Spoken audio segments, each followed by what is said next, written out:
In life, there's these moments. And in those moments, you got to give it all you got. You got to take your best shot. The time is now. So what are you waiting for? It's time to attack the impossible.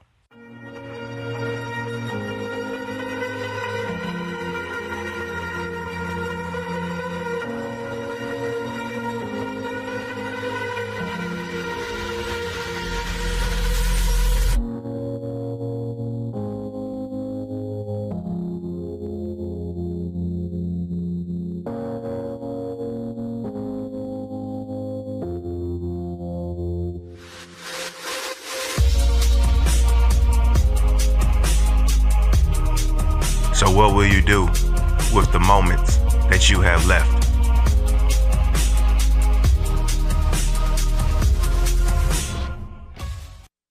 Great American Rugby. Rugby is life and life is great. I'm excited to share an opportunity to partner with Great American Rugby and help grow rugby in the U.S. Sponsoring Great American Rugby gives your brand exposure to a passionate rugby community, whether through logo placements, social media promotions, product giveaways, or brand collaborations. We can find the right fit for you. Here at Great American Rugby, we know that all businesses are different, so we're open to negotiating sponsorship budgets or alternative compensation that works for both of us. If you're interested, please fill out the sponsorship interest form. It'll only take a few minutes, and I'll personally reach out to discuss the next steps. Let's build something that benefits your brand while growing rugby. Thank you for your support. Let's grow rugby together. Rugby is life and life is great. Be great. How y'all doing? My name is RC. I'm the CEO of a clothing line by the name of WAGDI. WAGDI stands for We're All Gonna Die One Day. So live life to the fullest. It's an anti-depression brand I started because in my earlier teenage years, I was gonna kill myself. So I wanted to start a group of people I wish existed when I needed them. So WAGDI has a lot of different components. We do a lot of different things. Everything from clothing, obviously that was our first one, gaming, community service. We participate in a lot of events, and we just go out and every day, honestly, we just meet as many people as we can and try to change their viewpoint on life from negative to positive. One of the most common misconceptions that I always receive about the brand lies directly within the name. What I want you to understand was that at that point in time when I originally created this slogan, I was going through such a crazy mental episode that I really came to terms with the fact that we're all going to die. And what I wanted people to receive from this message was that, yeah, we're all going to die one day, but live life to the fullest, because as far as we know in this life and existence, we only have one turn, one try to get this right. So live it and live it to the fullest.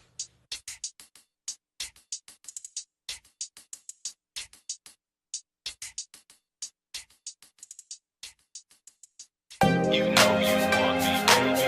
You know I want you too. Cause I'm your honey, man. I'm really sweet on you. Take one taste of me, girl, and I will rule your world. I wanna grow together. Let's let our love unfurl. Beneath the pale moonlight, where we're dancing slow, I hear whispers of love.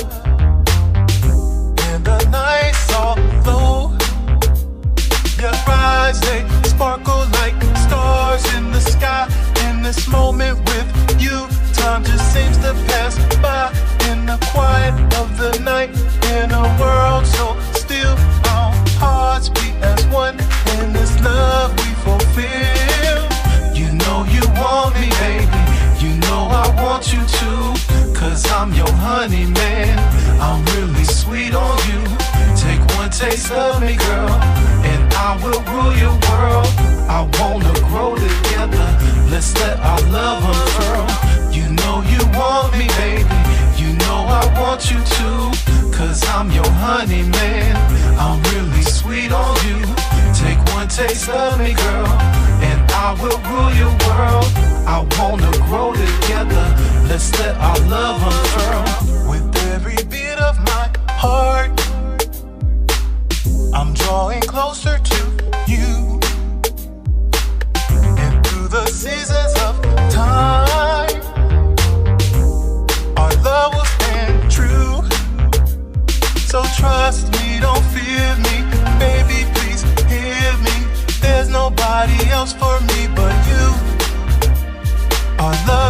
never ending, it's only just beginning. And I can't wait to start with you. You know you want me, baby. You know I want you to. Cause I'm your honey, man. I'm really sweet on you. Take one taste of me, girl, and I will rule your world. I wanna grow together. Let's let our love unfurl. You know you want me, baby. You know I want you to. Cause I'm your honey, man. I'm really sweet on you. Take one taste of me, girl, and I will rule your world. I wanna grow together. Let's let our love unfurl. You know you want me, baby. You know I want you to. Cause I'm your honey, man. I'm really sweet on you. Take one taste of me, girl, and I will rule your world. I wanna grow together. Let's let our love unfurl.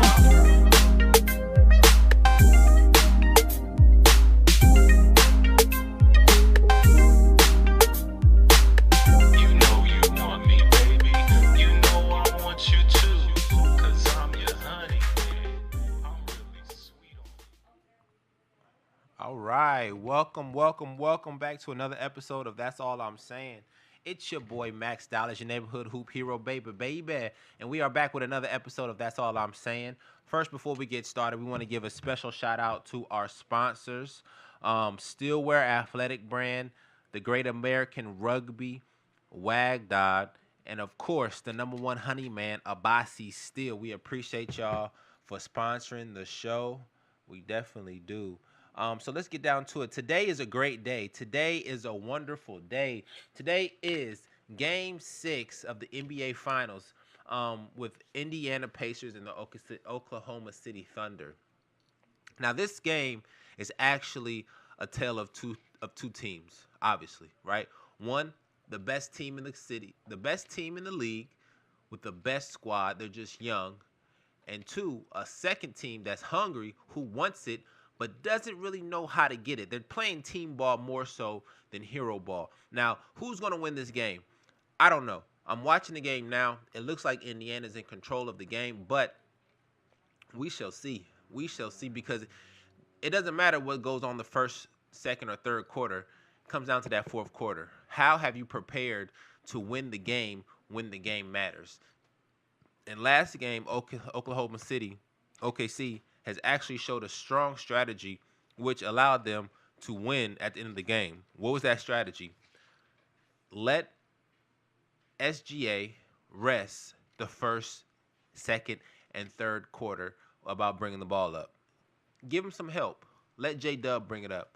Let J-Dub get his rhythm going so that when it comes when it comes to crunch time, SGA can deliver when it's supposed to, because he is the Michael Jordan of that team. He is the Kobe Bryant of that team.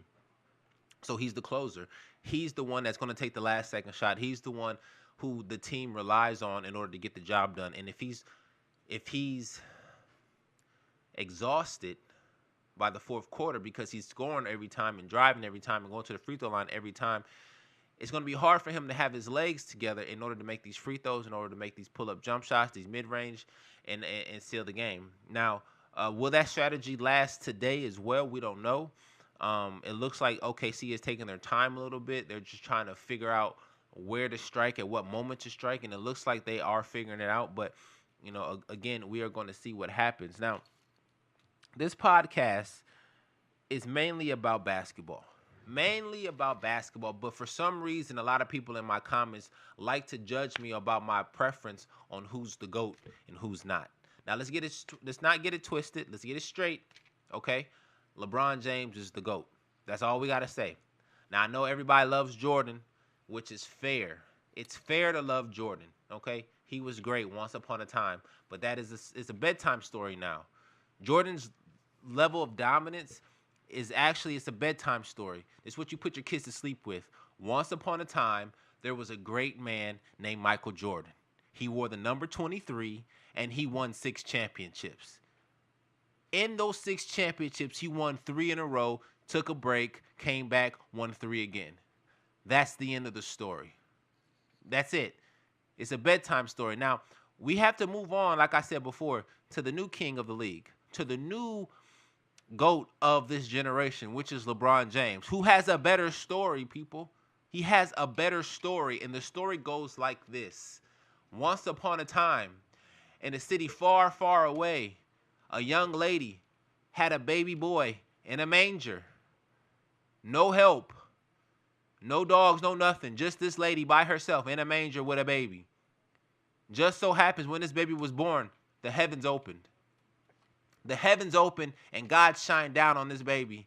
And God named this baby LeBron James. And he told this baby, you will be the greatest basketball player of all times. And what happened? At the age of 15, 16, he was touched. He was touched by the Midas touch. And everything he turned was to gold. His basketball skills grew immensely. He was able to grab the attention by the nation at a young sprout. And as that young sprout, he showed everybody that he belonged into the NBA, that he was the chosen one. He didn't give himself this name, the chosen one. The people gave it to him. He embraced it. And once he embraced the name of the chosen one, he got it tatted on his back. At 18, he got drafted #1. At 22, he made it to the NBA Finals. Yes, he lost, but he learned a valuable lesson. You can't win a championship all by yourself. It doesn't mean just because you're great does not mean you can do it all on your own. The young sprout had to learn some lessons. Instead of him going to college, what did he do? He went to Miami, learned how to win, learned how to win from a winner. You can't go to a losing franchise and learn how to win. That's not how you do it. You got to go to somebody who can mentor you. This is what he did. From there, he took his talents back to Ohio, the birthplace. We can call this place Jerusalem. Back home, brought a championship back that the city has never seen before against one of the greatest teams ever assembled in the Warriors. Came back down 3-1 to take the championship. That's godlike. That's GOAT-ish, because greatness travels. Now, the young man off after this said, you know what? I'm taking my talents to L.A. because it looks like the city of angels needs an angel, needs a GOAT, needs somebody to take him back to the promised land. And this is what he did. He came back and delivered a championship. Something like the story of Hercules. Something like the story of baby Jesus. This guy is the chosen one. Now, the story sounds familiar because we hear this story in all fairy tales all the time. But this guy is the one. Has all the records. Did he win all the championships? No, because it's a team sport. But individually, he's the guy. Individually, he's the greatest basketball player of all time. Why? Because at any position he puts himself and he wanted to stay there, he would have been a Hall of Famer. I doubt you can say that for any other GOAT-ish player who played before LeBron James. They were at one position and they were great. But this guy, LBJ, can play any position and be a Hall of Famer. The man's career stats is a triple-double.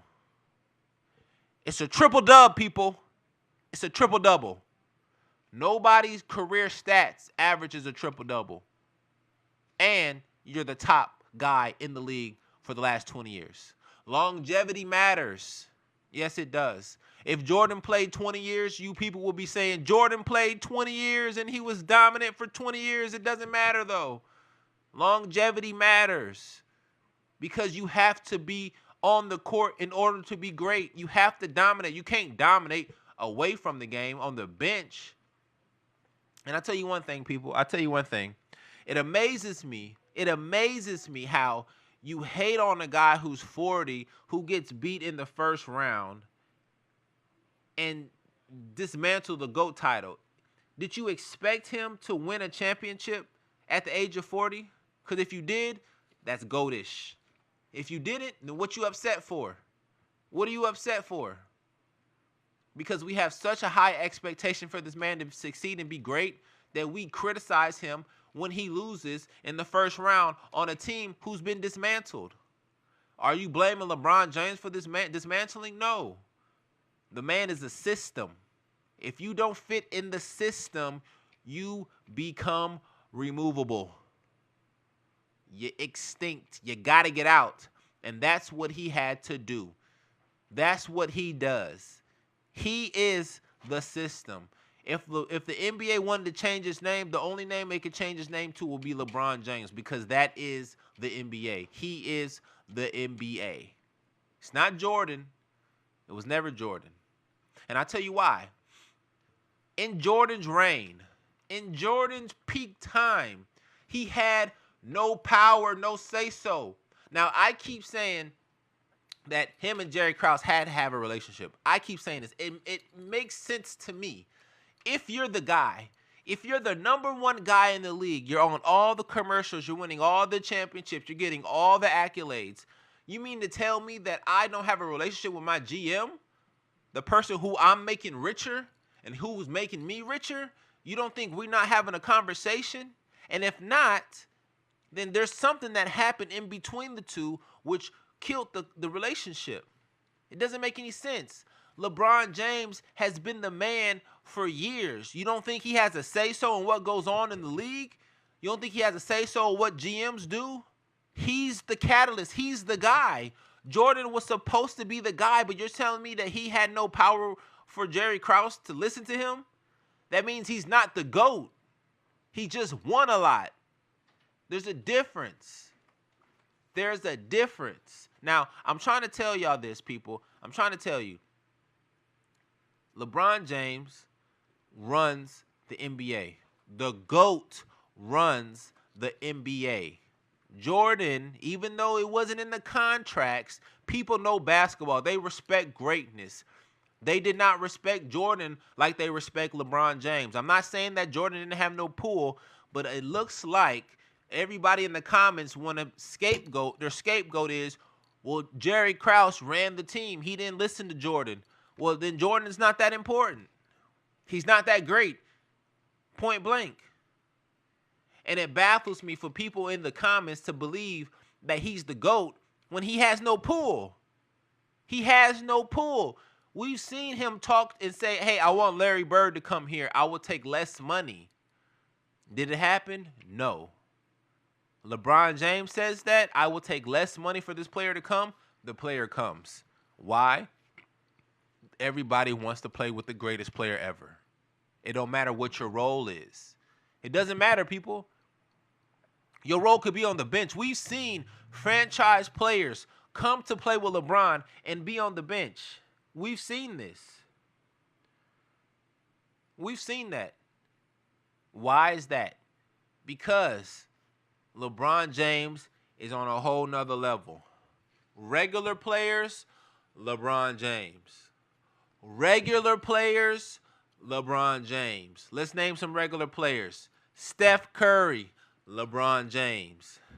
Kevin Durant, LeBron James. But if you put Steph Curry and Kevin Durant together, they're on the same level of LeBron James. But by themselves, boom, boom. Let's not get it twisted. Let's not get it twisted. You can practice and you can get as good as you want to become a legend like everybody else, but you're not going to be touched by the Midas touch. LeBron James is touched by God, and everything he touched is gold. That's why the man wins. Come on, man. It's redundant at this time. It's redundant. People, you have to understand what's going on. You have to understand LeBron is the guy for the next 20 years. I'll give you another example.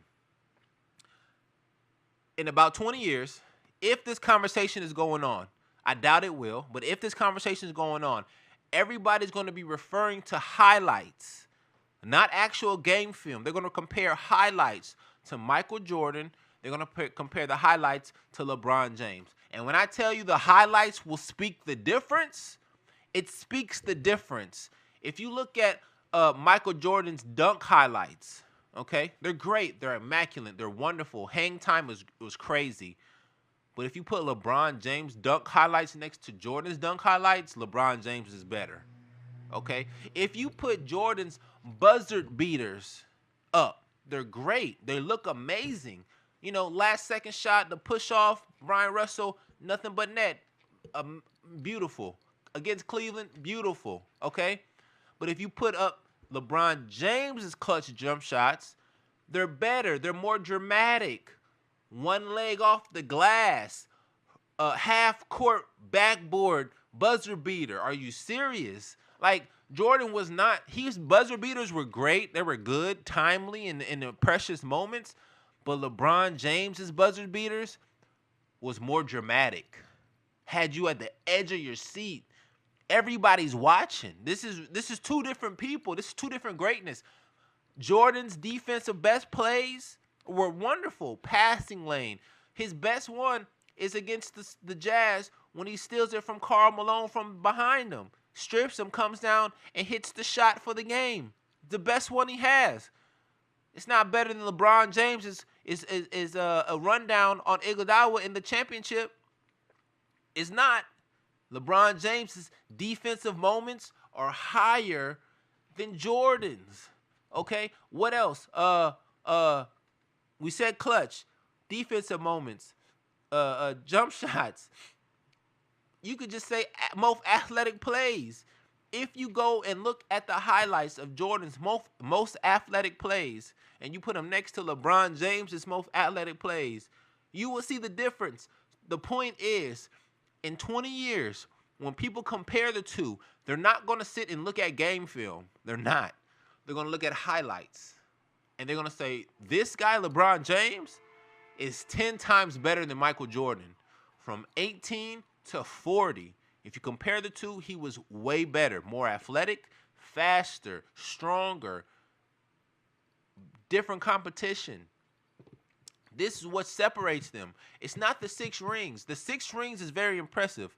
But the rings category and the rings topic is not the end-all, be-all, people, because Bill Russell obviously has 11. Now, if we talk rings, then that just puts Jordan down number 2 or 3, right? If we put that and then we put LeBron down underneath there because he only has 4, which is fine. But basketball is a total comparison of everything.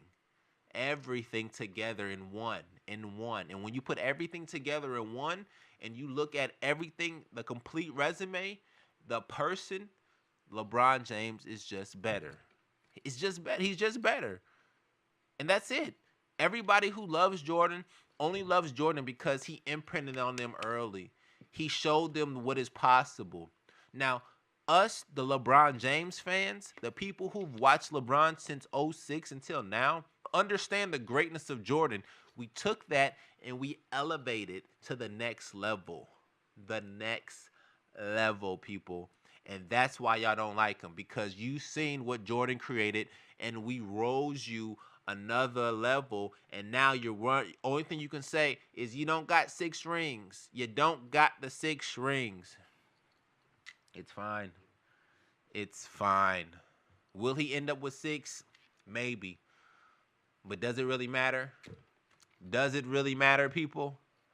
I don't think so. I don't think so. And then a lot of people keep complaining, saying that LeBron James ruined the NBA. Ruined the NBA.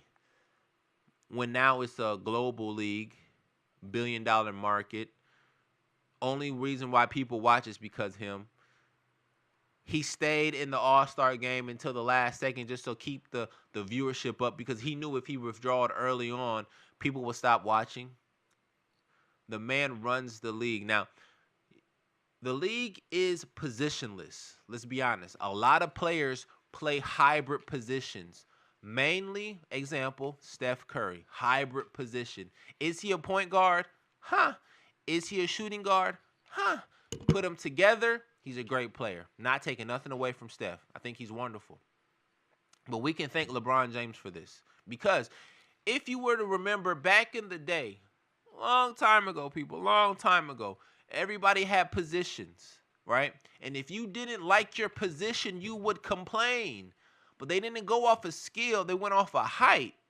If you were 6'8", 6'6", something in the sixes, you were in the post in high school. Unless you had a 6'10", 7-footer, you were in the post because most of the time in high school, players aren't higher than 6-something.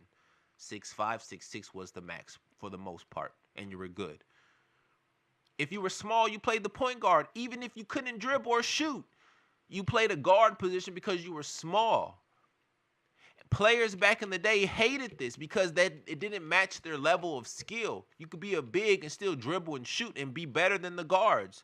But the coaches didn't want that. The coaches wanted you in a specific place because the game was 1, 2, 3, 4, 5. Point guard, shooting guard, small forward, power forward, center. Now, it's not that at all. It's guard, forward, possible center. Possible center. But it could just be guard forward now. And that's thanks to LeBron James. He helped us take away the excuse of coaches putting us in the wrong position. Say thank you. Say thank you. Because now players have the option and the freedom to be them. You look in the game now. Miles is shooting threes for the Pacers. He's 7 foot. He should be in the post. Getting rebounds, shooting hook shots, jump hooks, left hooks. Passing it back out to Halliburton or passing it back out to Nembhard. But no, he's shooting the threes himself. Thank you to LeBron James. Everybody will say it was Derek Coleman. No, it was not Derek Coleman. Derek Coleman wasn't. He was a special player who was before his time. Kevin Garnett, special player before his time. If they could do everything cleaner, they would have been the ones. But they were more subjected to their position and was able to branch out and make shots and dribble and show that they could do it, but not on a consistent basis. Not on a consistent basis. LeBron James is the one who was on a consistent basis playing every position, showing you that I can do it all. A lot of people say Magic, but Magic can't shoot. Magic played center, but as a point guard. Example, he would dribble the ball with his back to the rim, up the court the whole time. Nowadays, they say that's great, but more than likely, a lot of guards like to break you down with the ball. They put it in your face and tempt you to get you to reach, and then they go right by you. Protecting the ball with your back to the basket is great. It's a great fundamental to have, but that's a center. Magic was a center playing point guard. We know this. That's why his rookie year, he took Cap's spot, played the center position, and won the game. Because he was in his normal position. It wasn't amazing. He just was in his right position. The man is 6'8", 6'10". Are you serious? Are you serious? I'm not taking nothing away from Magic. He's great. But LeBron James is the reason why we have positionless basketball. And it's the reason why coaches nowadays don't just put a player in a position because of their height. He looks at their skill level. He looks at their ability. He looks at their drive and what they want to become. If you want to become a Kevin Durant and you're 6'5", I'm going to let you be a Kevin Durant. If you blow it, I'm going to put you in the post. But if you practice, I'm going to give you that opportunity. If you're 6'1" and all you want to do is just shoot threes, you want to be a Steph, okay. Let's see how that goes.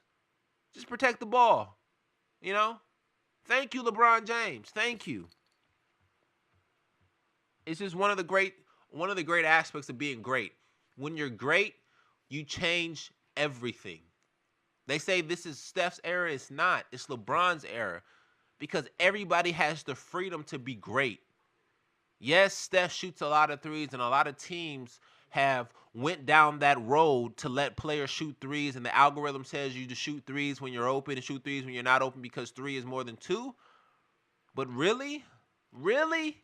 LeBron James is the reason why this algorithm is even alive. Because he allows players to be out of position. And after you're out of position, you can't stop him. When LeBron was in his 20s, he was a 6'8" 2 guard going ham. But he played the 3. When he was in his late 20s, he was a 6'8" point guard going ham. But his body is a 4. The man is a hybrid. This is why he's the greatest ever. Now, Another example why rings don't matter. Rings aren't the end all be all. It's a great cherry on top, yes. Makes the argument a little bit more suffice, yes. But before there was rings, it was popular opinion. Before there was championships, it was popular opinion. When you went to the courts, okay, if you were that guy, people knew it. They would talk. Yo, that's who that is. Yo, that's LeBron James. Yo, that's Michael Jordan. You know what I'm saying? He's finna win whoever's on this team, they're finna win. We need to load up our team so we could beat him. It was popular opinion. It was word of mouth. Back in the day in the Rucker, Dr. J was the guy. People came far and wide to watch this man play. They would sit on the gates, top of trees to watch a man play basketball. That's greatness. That's greatness. Before all this media, before all this hoopla, is greatness. There was no real media or hoopla about Michael Jordan growing up. That's to let you know the man is manufactured. He's great. I'm not taking nothing away. Listen, Jordan is Jordan. I'm not taking nothing away from Jordan, okay? I believe Jordan is the greatest player of his generation. But of all time, it's not possible. He started too late. He became great too late. His window of greatness is too small of a sample size. It's too small. And everybody that loves Jordan just want to run with it. Oh, 15 years he did. Oh, yeah, he did great in 15 years. But the totality of Michael Jordan's lifespan of basketball is not all greatness. It's mediocre. It's good. It's great. Back to mediocre. It's no knock. But LeBron James has been great, greater, greatest, great. There's a difference. There's a difference. There's a difference, people. Okay?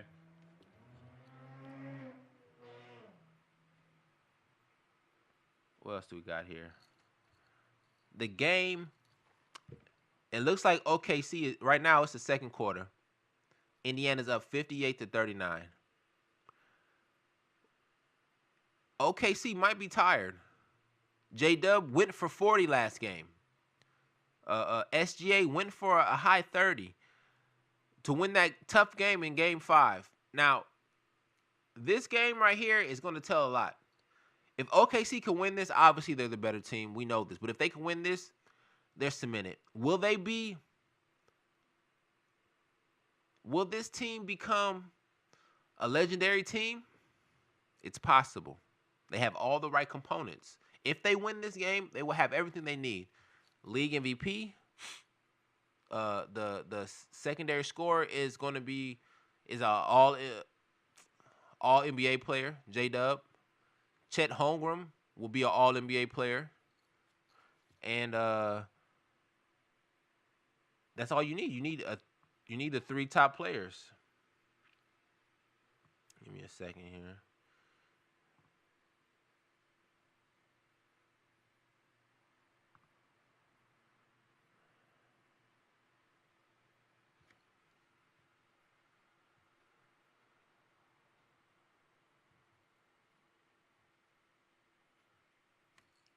Now I have a question.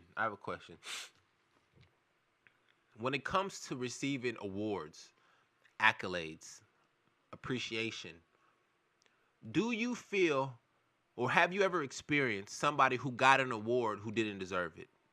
I'm sure you have. Have you saw a person get an award and you felt like you were better than that person and you deserved it and you put the work in to get it, but you just didn't get it? I'm sure you have. All that award, accolades, appreciation is all opinionated. It's all opinions. If they like you enough, they're going to give you the awards. They're going to give you the edge over somebody else. If they don't like you, even if you have the necessary requirements to get the award and get the accomplishment and you don't get it, it's because they don't like you. That's the example of Jordan getting all these accolades in the beginning of his career. They liked him the most.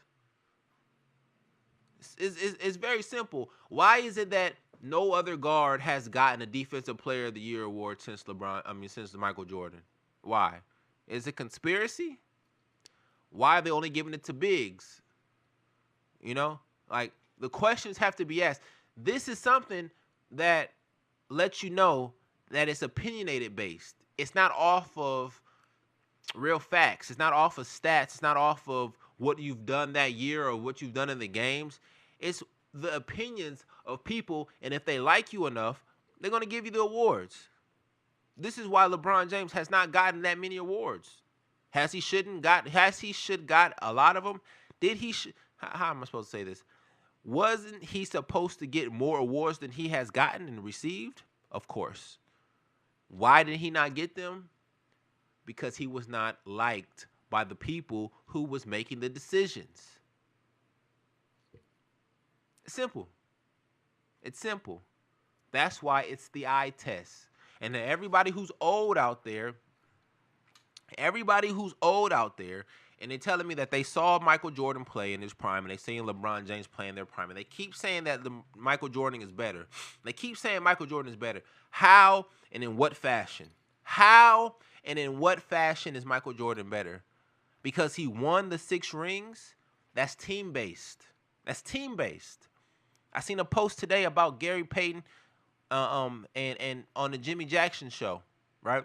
And Jimmy asked Gary, in the NBA Finals when y'all played Jordan, what was the determining factor? He said it wasn't Jordan. Jordan's going to get his. But he was shooting 9 for 21, 6 for 18, 7 for 50. You know, like he was shooting and doing his thing, but he wasn't the dominating factor. It was Tony Kukoc and Dennis Rodman. Tony Kukoc and Dennis Rodman were the guys who actually surged the team to victory against the Supersonics. If you were to ask anybody who played against LeBron James in any championship, they're not going to say it was just Kyrie. It was Dwayne Wade. No, Chris Bosh. No, they said LeBron James was the factor. We had to stop him. Without stopping him, nothing else would have occurred. That's the difference, people. That's the difference. And all you old heads in my comments saying that you love Jordan, you can love Jordan. But you got to appreciate greatness, because greatness travels, people. And it goes to different locations and it wins. Greatness doesn't stay. It doesn't stay. It travels. It can't stay in one spot. It can't. Now, I want to ask a question. What's the difference between self-belief in yourself, okay, self-belief, and accolades? What's the difference? I want to know. What's the difference between self-belief and accolades? Self-belief is the knowing that I'm great. I don't need the accolades. I don't need that. I know for a fact that I'm great. I know you're not better than me. Every time we lace up, I know you're not better than me. That's self-belief. That's greatness. Accolades is dopamine. Accolades is adrenaline. Accolades is somebody telling you, okay, yeah, you're good, and we're going to give this to you so that you feel better about yourself. That's what accolades do for you. It's a false sense of pride. False sense. Yes, it feels an accomplishment. Yes, I'm great that I got the accomplishment. I'm great that I got the award. I'm happy that you noticed me. Yes. But true greats don't need the accomplishments. True greats already know, because the people tell you, I don't care about these awards. No. I know you. You the one. We scared of you, right? You've been proven. You showed that you're great. Just because you don't get all the awards does not mean that you're not. And that's another reason why LeBron James is better than Michael Jordan. Without the awards given, he was still out there killing. Without the acknowledgments, without the praise, he was still out there getting numbers, going to championships, winning. Without all that praise that he was supposed to be getting, he still dominated. This is why you think it's Steph Curry's era, and it's not. Did Steph Curry win a couple championships against LeBron James? Yes. But the acronym was Kevin Durant. Great team. Steph averaged 20 plus, yes, but those 20 was not a determining factor in most games. In most games. I'm not going to say all. In most games. But again, you have to do extra in order to beat this one guy. This one measly man. One measly man you got to do so much just to beat, and then you tear him down.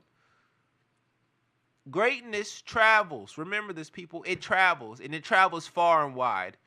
If you're not great, it's not going to travel. It's going to stay in the same spot, and it's going to find greatness. You know? That's what it does. Now, self-belief allows you to get to this point. I don't care what you say. I don't care who said it. I don't care nothing about that. I believe in me. I believe in my abilities. I believe in what I bring to the table. I don't need you to give me MVP, Defensive Player of the Year, Finals MVP. I don't need all that. The proof is in the pudding, baby. The proof is in the pudding. You can't stop me. This is what it is. Like Shaq used to say, it's a barbecue chicken. It's a barbecue chicken. Every time LeBron James suited up, it was barbecue chicken. You can't stop him. Go look at the archives. There's a lot of archives becoming unhidden nowadays about the greatness of LeBron James. I hope this algorithm finds you and you see what I see, because the man was and is still great. Now, one of the knocks that you give LeBron, he has franchise players on his team. So what? So what? Listen, there's a difference between being a franchise player on a whack team and being a franchise player on a great team, right? There's a difference. You can be the franchise player on a whack team and be the guy and get a lot of numbers and become somebody who you're really not. But once you suit up with the real ones, you understand your role. All of these franchise players that you talk about LeBron played with, Melo, Westbrook, D Rose, what's his name? Love, AD, Kyrie, all franchise players, right? But when you play with a great like LeBron, you're not a franchise player, you're a role player now. You're a role player. You have to understand your role. That's a reason why a lot of his teams did not win, because you had too many franchise players who are used to being the man. They're not used to being a role player. Never had to be. So the chemistry is off.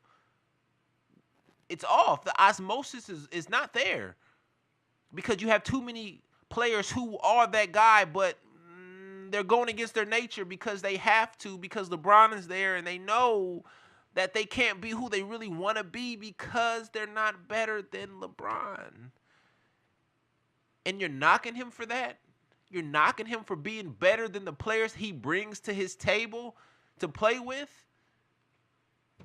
You can't knock greatness, because if greatness traveled, they would have brought their greatness with them and they would have won. But it doesn't travel with everybody. It only travels with a certain few.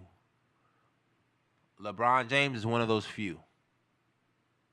You can't keep giving this man excuses on why he's not great. This is another reason why he is great, because he did have all these great players with him, and they had to bend the knee.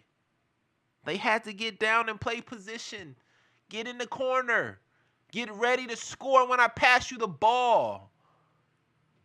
It's greatness. It's greatness.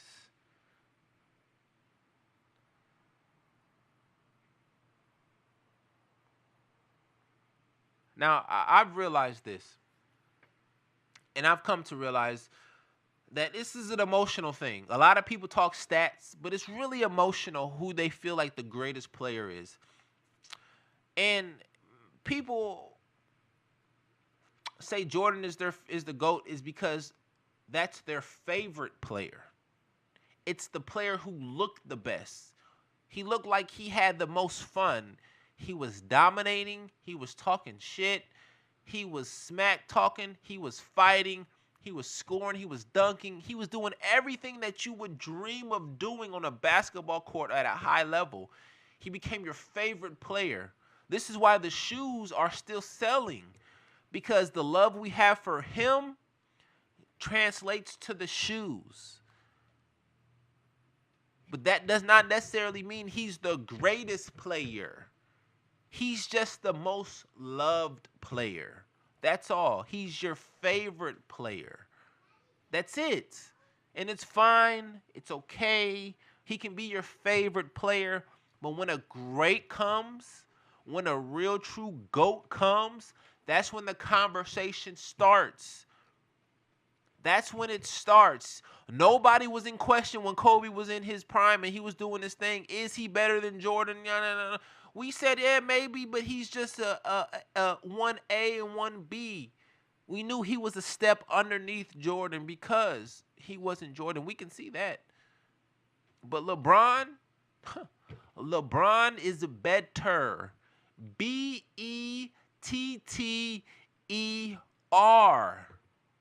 Better than Jordan. And it is. That's why there's a difference between your favorite GOAT and the GOAT. There's a difference. Favorite is Michael Jordan and shoes. The GOAT is LeBron James. He ain't got to sell nothing, and he's still there. He ain't selling out shoes, clothing, none of that. And he's still in the conversation. All he did was play ball. Never quit, never retired, stayed true to the game, and succeeded. There's a difference. There's a difference. Again, I am a Jordan fan. I have his shoes. I think the man is amazing. I just know the difference between the two. Somebody had to pass the torch. Somebody had to grab the torch. It's all part of the game. And in about 20 to 30 years, maybe 40 years, when somebody comes and becomes better than LeBron James, I'm sure we'll have this conversation again. And this time we're going to be saying, he's not better than LeBron James. Prove it. Because it's not going to be about rings at this point in time. It's going to be about what have you done. Show us your legacy in long term. Show us what you have done to show that you're better than LeBron James. And the conversation will start again. The only difference between Jordan fans and LeBron fans is that when somebody becomes better than LeBron James, it will be noticeable and we will accept it and we will let the torch pass. Simple. Simple. We will understand, we will acknowledge it, and we will pass it along. That's greatness, because greatness travels. We will see. We will see. But it's okay to have your favorite GOAT. Okay? It's Jordan. He's the favorite. It's okay. You know? Now, I do have another question. Who is the greatest NBA player not to win a championship? Because not winning a championship all of a sudden neglects you from being a GOAT. It takes you out of the conversation. I understand we measure winning. I understand that. But let's say, for instance, we take the winning away and went straight off of how you played the game, what your impact was individually, not just winning, because winning is team-based. You have to get lucky. You have to have a good team. You have to have a good coach. There's a lot of things that go along with winning. But individually, who is the greatest player who did not win a championship? Now, I ChatGPT'd it. I had to ask the question. Chat told me it's Charles Barkley. I would have thought it was somebody else. But Charles Barkley is the greatest NBA player to never win a championship. Second was Allen Iverson. Well, second was Karl Malone, excuse me. And second was Allen Iverson. Now, these three players are all in Jordan's era. Now, I understand. I get it. Jordan was that guy. He stopped a lot of players from getting championships. But, hey, if Charles Barkley wanted to win, I'm sure he would have went to the Bulls. Because doing the same thing over and over and over again, expecting different results, is insanity. All you old heads out there talking about loyalty, build your team up, yada, yada, yada. Sometimes it just don't work that way. Sometimes you got to change it up. Sometimes you have to take yourself out of the equation and put it in a different math problem so that it adds up to a better result. All you old heads talking about stay loyal, stay on your team, da, da, da, da. That's not the smartest move. That's why you stay in one job for 80 years and you leave with a pension. No. Nowadays, the kids, if it ain't working, I'm going to the next place. If it's not working there, I'm going to the next place because at the end of the day, I'm trying to win. I'm trying to get this moolah. I'm trying to get what I need to survive. Why would I stay in one place and struggle? And that's what you old heads are used to, staying in one place and struggling the whole time. That's why you love Jordan, because he stayed loyal to one place. No. Steph Curry stayed loyal to one place. He didn't leave, but he had a lot of people come there. He had a lot of help. Kobe, loyal to the Lakers, but wasn't he about to leave? Yes, he was. That's why I'm trying to tell y'all that you have to take care of self. Self is most important, not the franchise. Loyalty to yourself is the most important thing you can do. That's why LeBron James is the best example of a basketball player, because at the height of his peak, he controlled his destination. At the height of his peak, Kareem Abdul-Jabbar wish he could have did this. If the 60s, 70s, and 80s players had the power to do what the players can do now, the NBA would be totally different. It'll be totally different. But that's why we're in a new age. That's why we have a new leader. That's why LeBron James is the greatest player of all time, because he changed the trajectory of the NBA and where it's going. Where it's leading to is greater than where it's going to be at now. All this shooting threes and all this other foolishness is about to change. It's about to change, people. Thanks to LeBron James. And it just amazes me how much hate the guy got. How much hate can you get for being great? It's ridiculous. They say his career is a losing career. He lost so much. But I guarantee you guys were watching the games when he was playing, because you wanted to either see him win or see him lose. Either way it goes, you were watching him. Everybody's watched his career from 18 to 40, and you've seen how great the man has been. You have forgotten in his 20s and 30s how dominant he was.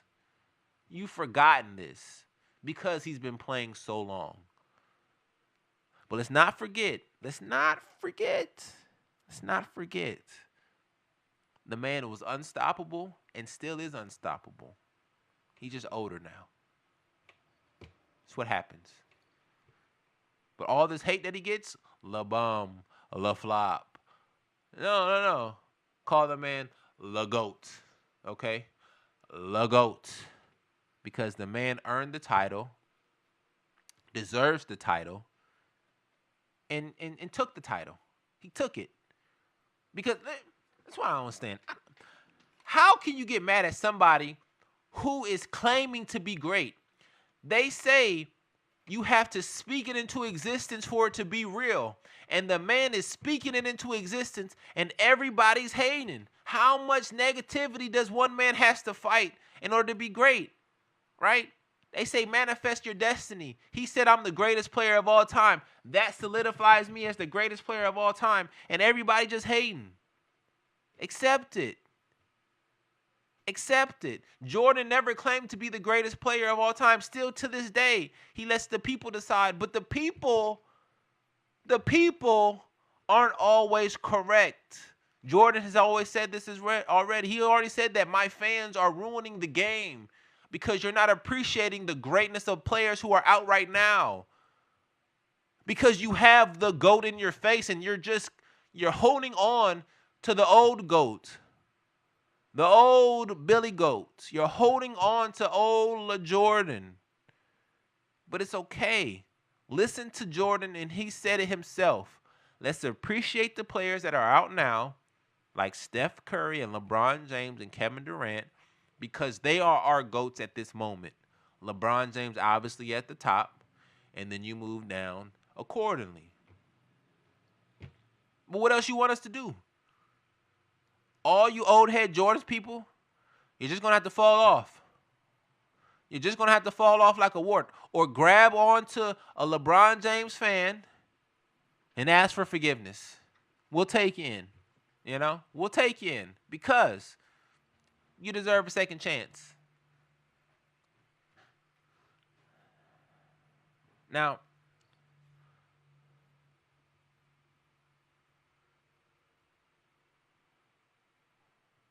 I want to say this. Every team stacks teams. Every franchise is trying to win. They stack their teams with the best players that they can get. They all do this. If it's a big name player, if they can get him, they will. If it's not a big name player and they can get him, they will. They go off of skill. They're trying to make the best team possible who can win together, who can play together and still win at a high level. Now, if you used to be a franchise player,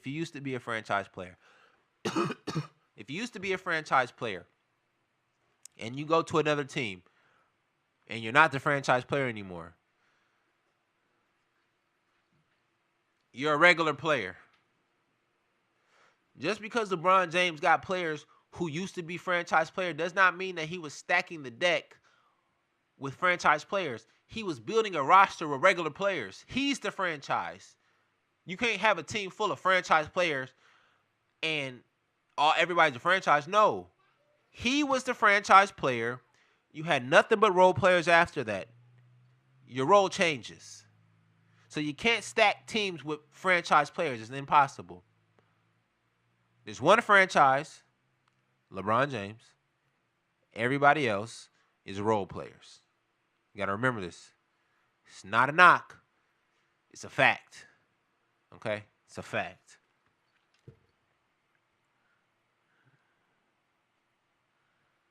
And with that, people, we are coming to the end of the show. I appreciate y'all for watching and tuning in. I'm your boy, Max Dollars, your neighborhood hoop hero. I'm going out with the Honey Man. And tune in next time.